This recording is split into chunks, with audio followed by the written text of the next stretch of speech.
Peggy 7.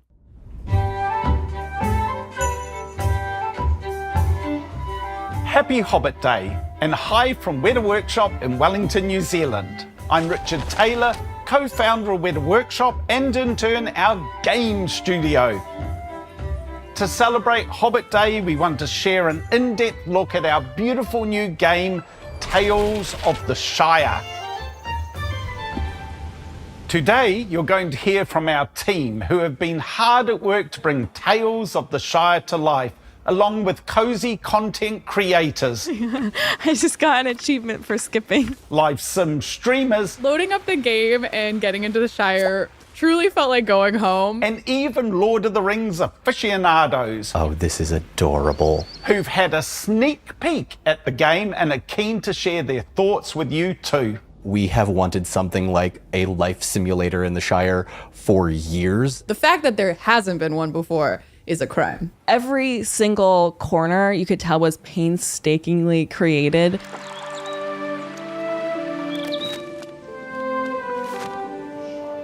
We've been immersed in Middle-earth for decades, to the point that it's become a bit of a second home for some of us. We've lived and breathed this world and its stories, and many of you have been with us throughout our journey. Inspired and informed by all that experience and time in the Lord of the Rings universe, we've crafted an exceptionally cozy experience, full of places to explore and make your own, set in one of our favourite places in Middle-earth, the Shire. Tales of the Shire is a Lord of the Rings gaming experience like nothing that's come before. Players will have the opportunity to immerse themselves in the world of the Shire by cooking mouth-watering recipes, exploring the nooks and crannies of Bywater, and building friendships and relationships with their fellow hobbits. It's a game about fellowship, community, and comfort, about finding joy in the small moments. But most importantly, it's a game about living as a hobbit.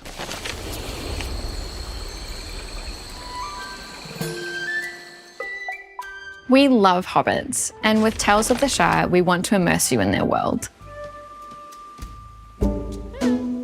That could mean tending your garden season by season, seeing what you can catch in Bywater Pool,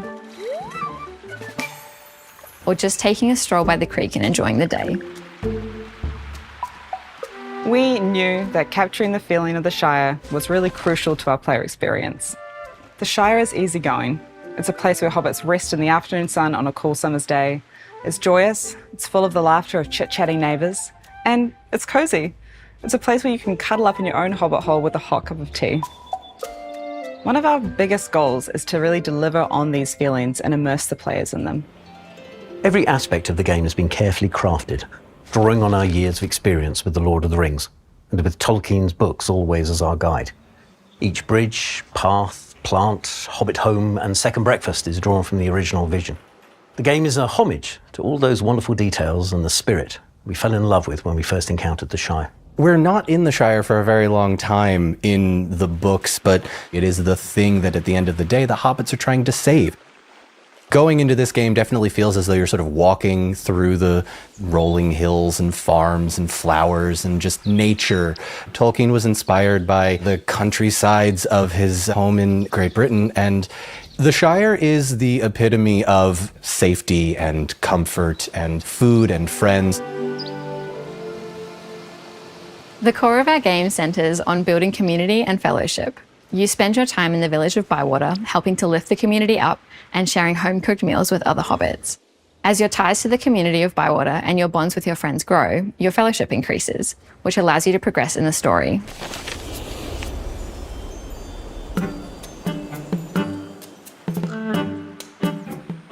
Tales of the Shire is full of tales that are perfectly hobbit-sized. Our story begins shortly after you arrive in Bywater, when you learn that the place has a problem. It might not be a village.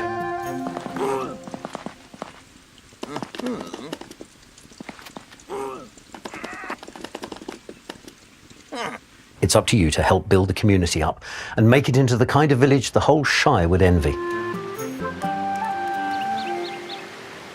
I'm excited to help the village to find its villagehood and be like officially recognized. I love a story in which I get to impact the town or the place that I live in the game and get to help the other characters. As we crafted our main story and our side tales, we kept the Hobbit perspective in mind. Hobbits prefer a secluded country life, focused on what delicious thing they're going to cook for their next meal, or how they need to mend that fence in their back garden before their chickens get any ideas.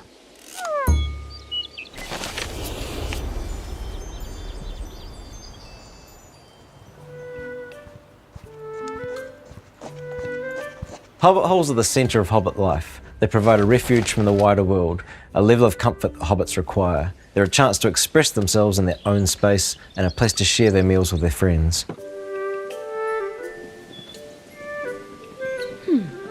You truly get to see a Hobbit in their element when they are in their Hobbit hole.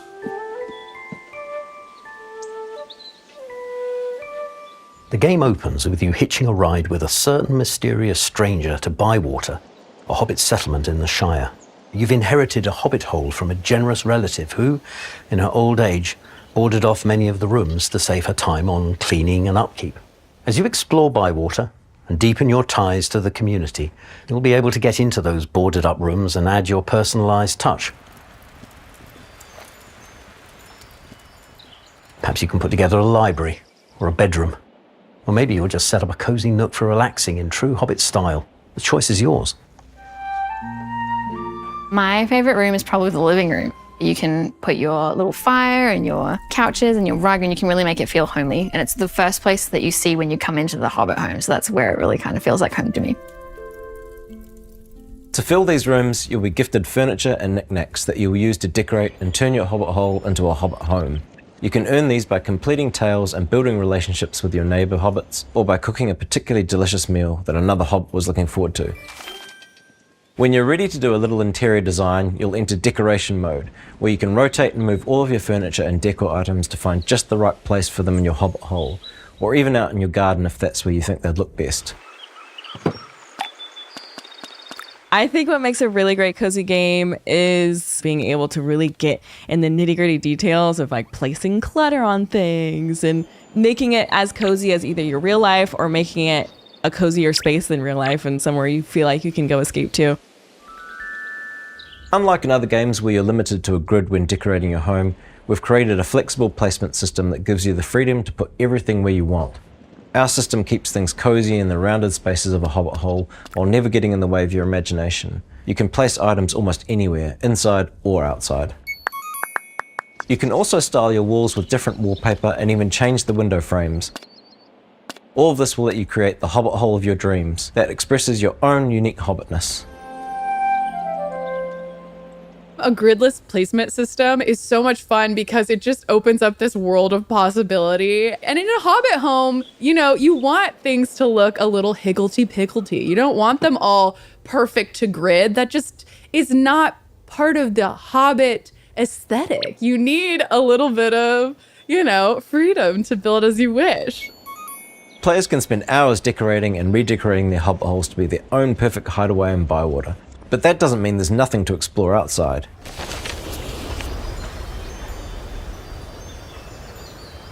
Just a short walk from your front gate is Bywater, your new home. It's a small but vibrant community, full of hobbits to meet and things to see. You'll of course want to explore Bywater, and we had loads of fun designing a charming way to let our players know where the next interesting thing might be, without making them feel railroaded. That's our unique bird system.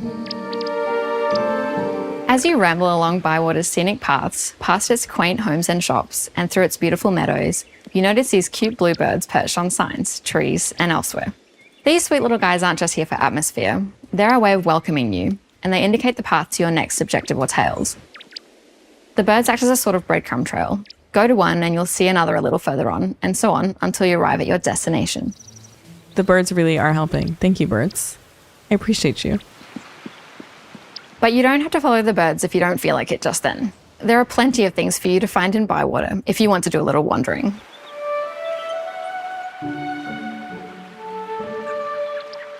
Bywater really encourages you to go and find all the little nooks and crannies because it's such a rolling, hilly place where you don't have a lot of like easy sightlines of where things are. So You want to find out what's around the next corner, what's over that little hill, and discover all the little relics and places you can find your next mushroom in.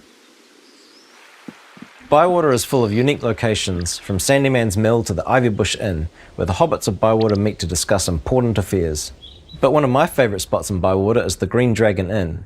This is the centre of social life in the village, and any hobbit who wanders in day or night is sure to leave with a few new friends. You'll find yourself here for many of the story beats in the game, but you can always come by if you want some good conversation with the innkeeper, Lily Cotton. Bywater is a village in the west farthing of the Shire. It houses the Green Dragon Inn, perhaps one of the most famous inns in all of the Shire or Middle-earth, where we see the rest of the hobbits drinking and eating and being very merry. Just down the hill from the Green Dragon is a square full of bustling market stalls, selling everything a hobbit needs. Head to young Tom Cotton's stall for farm-fresh ingredients for your next meal. Visit the Burrows' store for a new dress. Or just go through Nora's wares to see if any strike you. There are plenty of other things to see in Bywater, and we can't wait for you to discover them. Whether it's foraging for berries in the countryside, stargazing on clear nights, helping find someone's missing mail, or just lazily watching the seasons go by, we've designed every element of Bywater to be the kind of place that we'd like to live.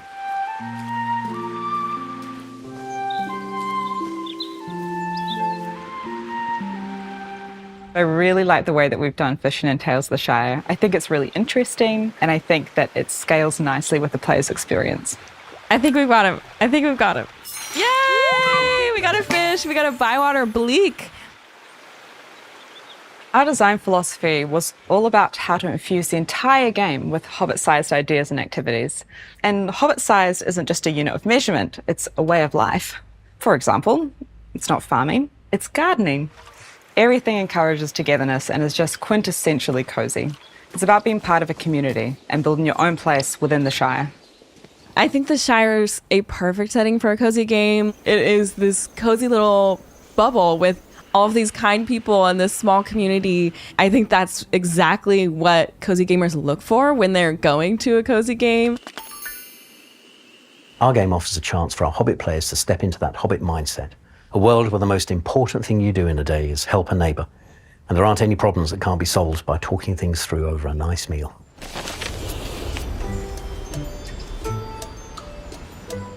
It's those meals that make up the centerpiece of the game, where you'll deepen your bonds with your neighbours and move the story forward. As you get to know the other hobbits in Bywater, you'll have a chance to cook meals that they'll love. After all, the way to a hobbit's heart is through their stomach. But hosting hobbits is no easy task. You'll have to pay attention to the seasonality of your ingredients and what your guests have told you they feel like eating, if you want to pull off the kind of meal that Bywater will talk about for years to come.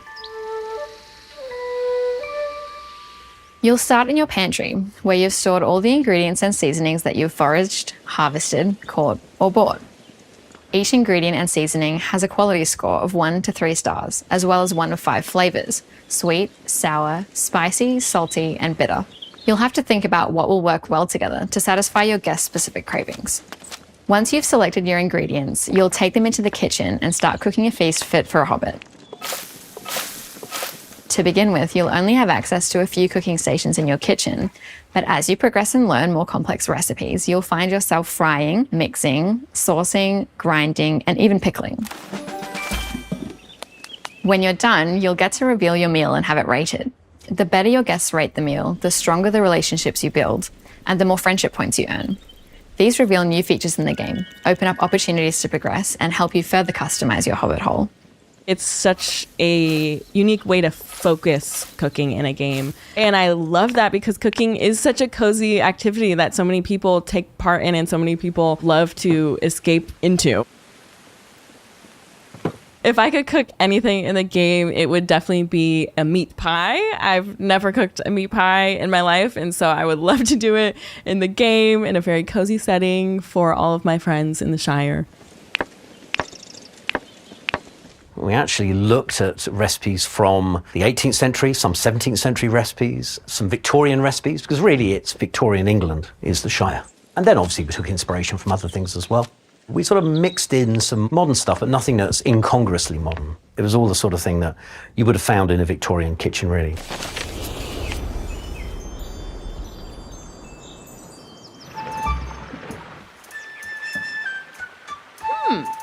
It's not a proper Hobbit meal without friends to share it with. And there are plenty of hobbits in Bywater to befriend, with stories of their own for you to discover. There's Orlo Proudfoot, the first friend you meet when you arrive in Bywater. Or Delphinium Brandybuck, the town healer whose cures never seem to turn out right until an encounter with a certain grey-bearded wizard helps her discover her true purpose. Some Bywater residents will teach you important skills, like Old Noakes, the cantankerous hobbit down by the banks of Bywater Pool. Lily Cotton loves to share some of her cooking knowledge, while Delphi can show you how to forage in the countryside. Others will give you the opportunity to trade, like Hobson Hornblower, the travelling merchant who brings goods from far and wide, or Neffy, dwarf from the Blue Mountains, who arrives in Bywater with her armoured duck ladle. Trading works alongside shopping to give players a new way to advance in the game, one that emphasises the sense of community that Tales of the Shire is all about. As you build up your relationships with certain hobbits, you'll be able to trade what you have with them for specific items. The more you improve your relationship with them, the better the items you can trade for will be. The system rewards strengthening your ties with the other folks living in Bywater and gives you another reason to get out and meet your neighbours. And great neighbours make great dinner guests. Throughout the game, you'll be able to host your friends for special meals. You'll control all the details, from who you invite, to the venue, to table settings and decorations, to most importantly, the menu. You'll need to learn your neighbours' likes and dislikes to really wow them. But if you throw the perfect dinner, you might get a special gift in the post the next day. Hobbits love giving gifts, after all. If I had my own ideal Hobbit dinner party, I would be inspired by Bilbo's birthday party. I would invite the entire fellowship, all of them. They're all there.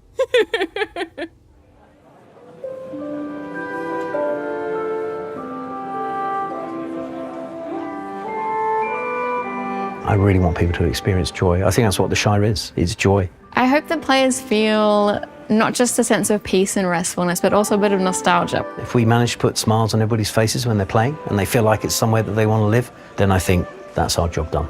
We want you to really feel like you're going to be at home. We just really want Tales of the Shire to feel like a warm hug. We want playing Tales of the Shire to be a chance for you to slow down a little bit, to lose yourself in a world that's a little brighter, a little warmer, and yes, a little more cozy than the real world. For us, that's what games are. A chance to immerse yourself in the wonders of another magical world. A chance to go somewhere nice, somewhere new, but familiar, that you can make your own. Someplace where friends are waiting for you to share a meal and a smile. The Shire. We hope you'll join us there when Tales of the Shire arrives everywhere on March the 25th. Have a great Hobbit Day, and please follow our friends and influencer partners as they showcase more of the game features. And tell us on socials what other content you'd like to see. From all of us here at Wētā Workshop Game Studio, thanks so much for tuning in today.